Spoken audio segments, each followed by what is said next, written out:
Olá, cumprimento a todos com a paz do Senhor Jesus. Sejam todos bem-vindos. Eu sou o pastor Roberto Gomes e este é o canal O Adorador por Excelência. Se você é novo no canal, seja bem-vindo. Não esqueça, faça a tua inscrição e compartilha para que outras pessoas sejam abençoadas. Hoje nós vamos examinar a palavra de Deus que se encontra no livro 2 Tessalonicenses, capítulo 1, verso 5. Prova clara do juízo de Deus, para que sejais havidos por dignos do reino de Deus, pelo qual também padeceis. O tema da mensagem: o sofrimento por amor a Deus. O justo juízo de Deus. Os tessalonicenses estavam perseverando na fé em meio às perseguições e aflições.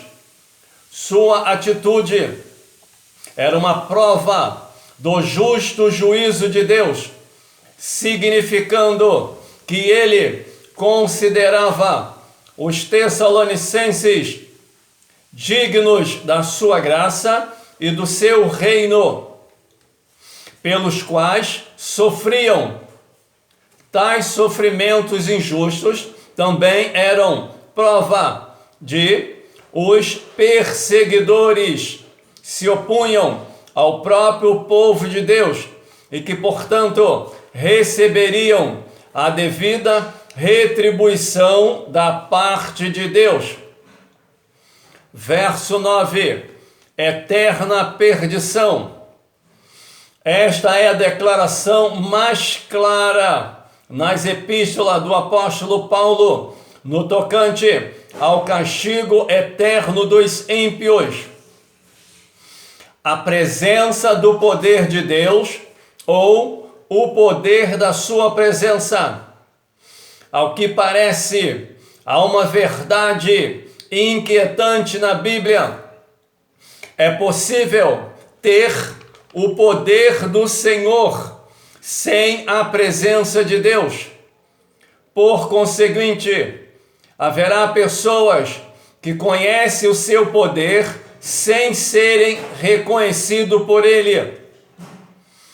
4 cenários são possíveis e o avivamento é o quarto.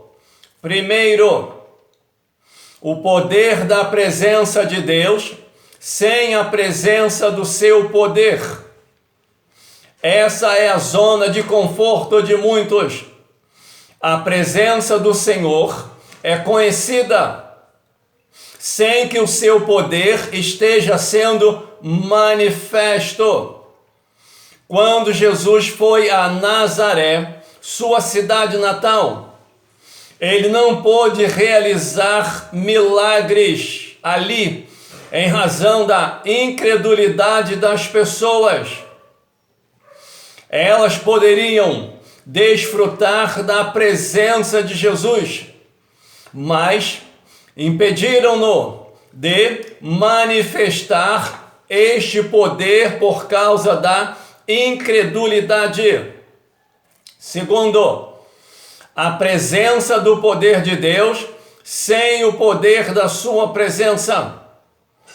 Foi nesta situação difícil que os israelitas se viram depois de terem adorado o bezerro de ouro ao pé do Monte Sinai. O Senhor estava tão irado com o povo que disse a Moisés que enviaria um anjo diante deles, pois se ele mesmo fosse com eles, poderia consumi-los no caminho. Contudo, Moisés se recusou a sair daquele lugar, caso a presença do Senhor não estivesse com ele.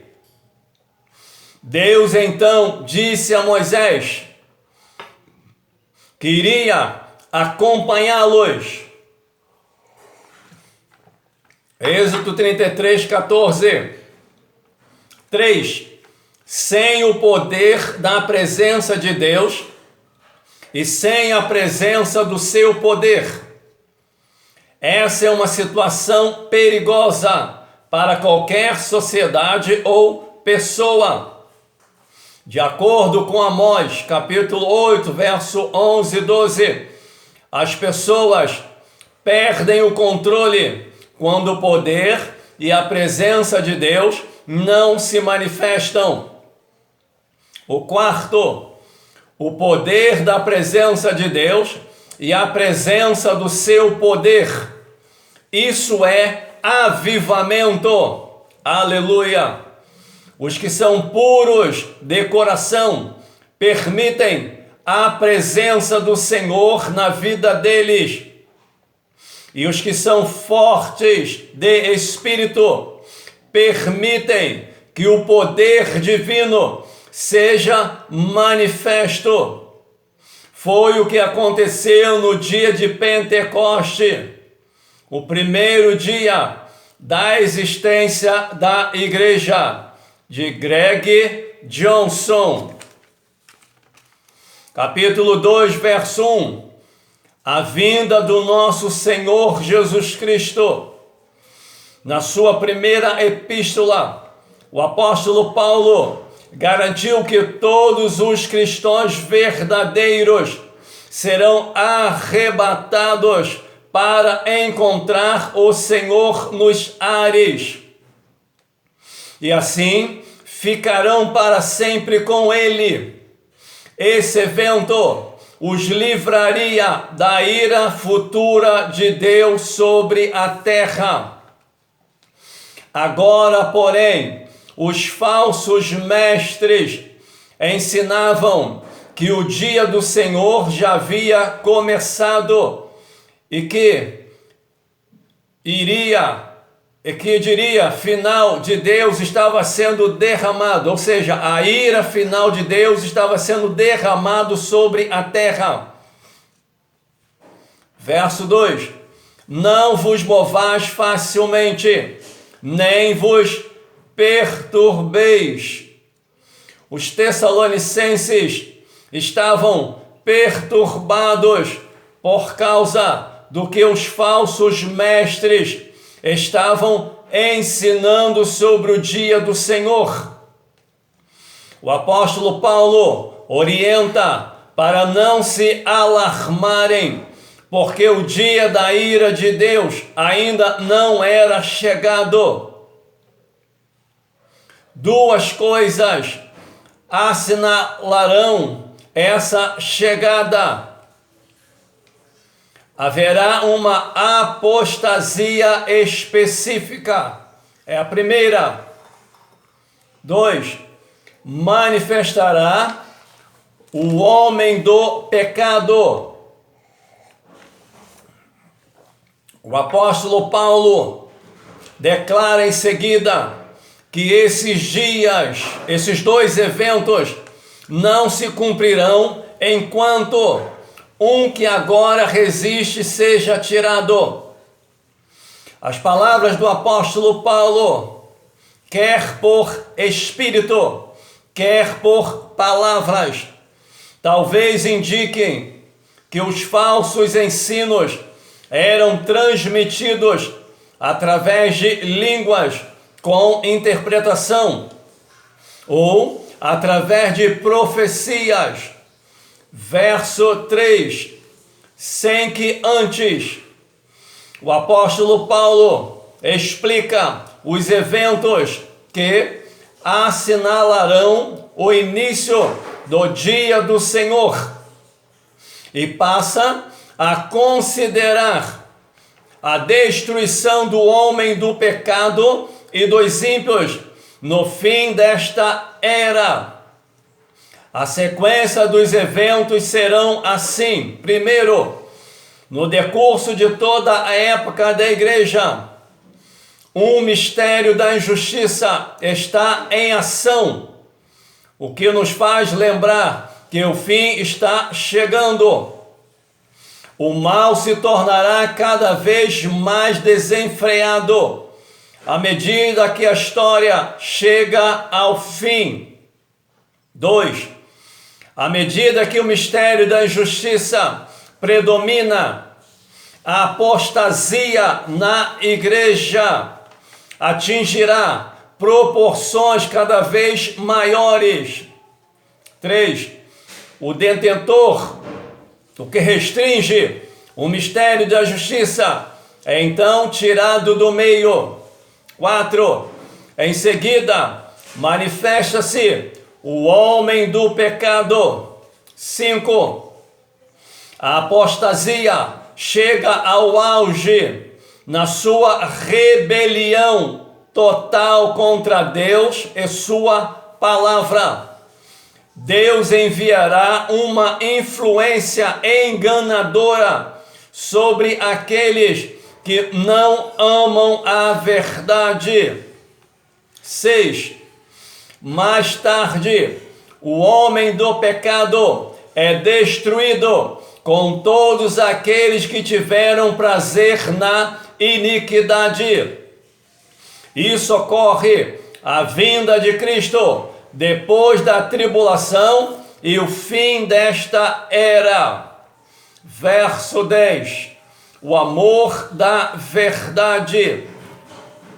Desde que o início da criação, o ponto principal no relacionamento entre o homem em Deus tem sido ou a rejeição da palavra e da verdade de Deus pelo homem, ou de seu amor por elas. Esse assunto será decisivo nos últimos dias desta era. Somente se salvarão aqueles que pela sua fé em Cristo tiverem fervente e sincero amor à verdade e que creiam na palavra de Deus e rejeitam toda nova revelação ou doutrina a que conflite com a verdade divina. É importante estarmos atentos, ligados, porque estamos chegando no final desta era e a mentira, os falsos ensinos, falsos mestres, falsas doutrinas estarão em evidência nos últimos tempos. Por isso é importante conhecer a verdade para não ser enganado, nem engolido por ninguém nos últimos tempos. Esteja atento, conheça a verdade. Oremos. Senhor Deus e Pai, Pai de nosso Senhor e Salvador Jesus Cristo, não há Deus como Tu, ó Pai, como Tu és grande e tremendo, ó Pai. Que todos os povos, nações, línguas e tribos saibam que Tu é Deus e que não há outro além de Ti, meu Pai. Aí está mais uma explanação da Tua palavra, Pai. O sofrimento por amor a Deus. Que o Senhor venha levantar um povo forte, uma igreja poderosa, meu Pai. Que não venha recuar nem olhar para trás mediante os sofrimentos, as perseguições, ó Pai. Mas que venhamos olhar somente para Ti, Jesus, autor e consumador da nossa fé. É momento das heresias, das mentiras, meu Pai. Que Tu venha despertar a Tua igreja para ficar atento aos ensinamentos, meu Pai. E venha conferir na Tua palavra. Porque o apóstolo Paulo falou, se eu mesmo ou outro anjo vier e pregar outro evangelho que não é este, seja anátema, seja maldição. Que a Tua igreja possa estar de pé, atento para não ser enganados, meu Pai. Porque muitos falsos mestres estão por aí, meu Deus. Mas eu te peço, ó Pai, desperta a Tua igreja e liberta o Teu povo, em o nome de Jesus. Amém. Que Deus abençoe a tua vida, a tua casa, a tua família. Que Deus abençoe esta nação e todos os seus governantes, em o nome de Jesus. Amém.